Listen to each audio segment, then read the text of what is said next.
বলহালিত বাংলা নববর্ষ ১৪৩৩ উদযাপন উপলক্ষে উপজেলা প্রশাসনের উদ্যোগে নানান আয়োজনের মধ্যে দিয়ে উৎসব মুখর পরিবেশে পহেলা বৈশাখ পালিতই।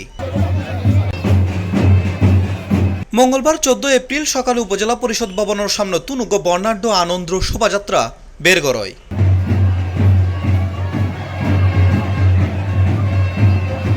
শোভাযাত্রা প্রধান সড়ক প্রদক্ষিণগড়ি গোমদণ্ডী পাইলট মডেল উচ্চ বিদ্যালয় তায়েরে শেষ হয়, যেটা সরকারি কর্মকর্তা, বিভিন্ন শিক্ষা প্রতিষ্ঠানের শিক্ষক, শিক্ষার্থী, রাজনৈতিক, সামাজিক ও সাংস্কৃতিক ও প্রেস ক্লাব সংগঠনের প্রতিনিধি দল অংশগ্রহণ করে। পরবর্তী সময়ে উপজেলা পরিষদ মিলনায়তনত অনুষ্ঠিত হয় সাংস্কৃতিক অনুষ্ঠান।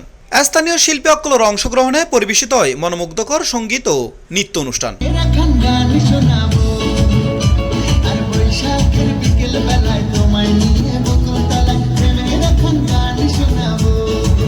অনুষ্ঠানত সভাপতিত্ব করে উপজেলা নির্বাহী কর্মকর্তা ইউএনও মেহেদী হাসান ফারুক।